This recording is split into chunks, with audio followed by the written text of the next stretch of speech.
exciting, and someone that just lives with the pressure. We've got a match here that is separated only by a game, which I think if you said to Fabi that, put yourself in this position halfway through the 3-minute portion, he'd probably take it. And he's even got a little bit of momentum in his corner as well. So I think that Fabi's in a good spot. And unless Magnus really kicks it into a higher gear that we haven't seen from him, it's possible that, the level right now, it's shaky enough that Fabi can really pick his moments in this match. Yeah, agreed. And this is an opening that we know Fabi knows very well, right? Hard to call who is the world's leading expert on these Italian positions these days, but Fabi is among them, right? He plays these positions for both white and black, so we know that he's comfortable. Yeah, Rook F1 is like one of those moves where you try to castle, but you touch your rook first, and then it's like, oh, okay, I guess I have to play Rook F1, because got me wondering why the king's not sitting on G1 right now, regardless of which way black castles. Like, I'm starting to wonder genuinely after seeing B5 if we'll see King F2. Like, that's how much B5 would dissuade me from castling on the queen side here. I mean, I don't know. It depends on what Magnus wants. He's going to keep us guessing for a little bit longer. Plays C3. You're right, though, that obviously Rook F1 kind of looks like a mouse slip, and he does go for King F2. Okay, so you called the castles by hand. But it's funny, in these Italian positions with such weirdly, they're both semi-closed, but also highly flexible structures in the center when it's the Italian. You can kind of take your time a little bit with odd things like this, and you're not necessarily losing, although I do like Fabi's position right now. I mean, there's just no way that Magnus can be better playing Rook F1 and King F2, King G1, right? Like, that's just not how the game works. So I'm glad that the Magnus effect is not more powerful than that. Knight G4 was an annoying move to always be, facing E3 pawn and the king hit. And looks like we'll kind of just see a bunch of exchanges on the queen side here in order to liquidate. Yeah. Liquidation is what is happening. You called it. Probably the queen straight again. Okay, no, you avoid it. Could have also. No, you didn't want to play queen b6, probably because knight c4. So yeah, so Fabi keeps the queens on the board. And whose long-term prospects are better? I mean, everything is totally symmetrical, really, besides the kings and the e-pawns here, but when you look at these Italians, what are the long-term features? Asking for a friend. I already know the answer, right? But I'd love for you to tell all of my friends in chat, what is the long-term plans here? Well, the king on E2 is immediately making me feel like, okay, an endgame is maybe slightly better for Magnus because the king is just placed a bit better for that. I definitely like the idea of D4, and I think we're hinting at it with queen C6 guarding the E4 pawn. Dislodging the knight does make a lot of sense to me, so wouldn't be surprised to see D4 here. The other move I'm looking at is knight B3, because if the knights exchange, you kind of get rid of your weakness on A2, but I do like D4 the best, and I'm not surprised to see it there.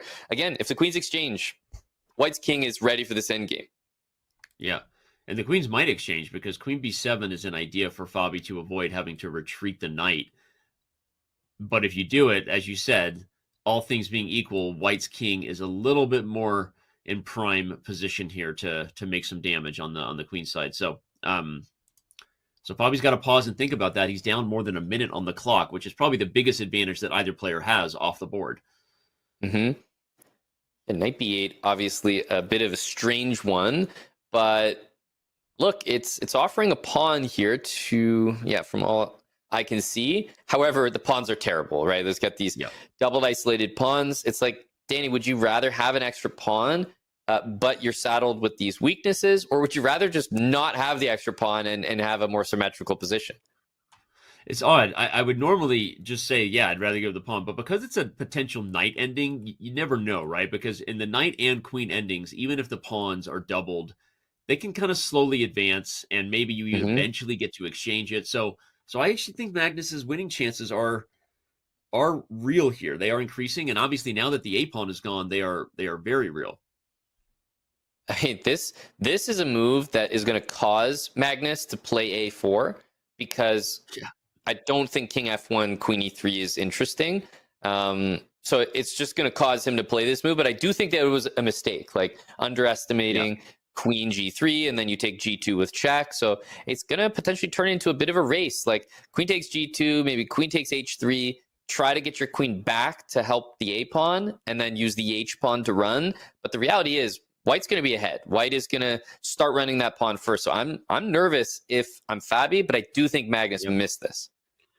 And by the way, that is the computer suggested blue arrow on top of the orange arrow that I drew. And I think, okay, wow, we're wrong. Magnus does play king f1, allows queen takes e3. He's hoping if he can force the queen trade, the knight ending is a lot easier. But that was not the best. He should have gone for the straight out race position where he tries to get a new queen on the a file. So yeah, a little bit easier for us to make those calls, but we come to expect the best decisions from Magnus. About as often as we can. Queen d3 has been played. It invites knight c5. So I mean, you're just kind of handing a pawn over. Queen d8's the only reaction, but I think this is what you want as Fabi. Like the position is a bit discoordinated. The a pawn is not running the way that it could before. So even though he maybe hung on to his pawns, did Magnus, it's not as good as probably just running the pawn in the first place. Yeah. Well, we see, and if anything, compare this position to what it was a few moves ago, and the only change is that White has lost both of the e-pawns, not just one, but both. And so the a-pawn having not gone any further up, and that White king goes from being centralized to potentially in an odd spot when it comes to tactics. You can blunder. So I think Magnus is actually trying to bail out now. I think he just wants a draw and knows that he could lose this.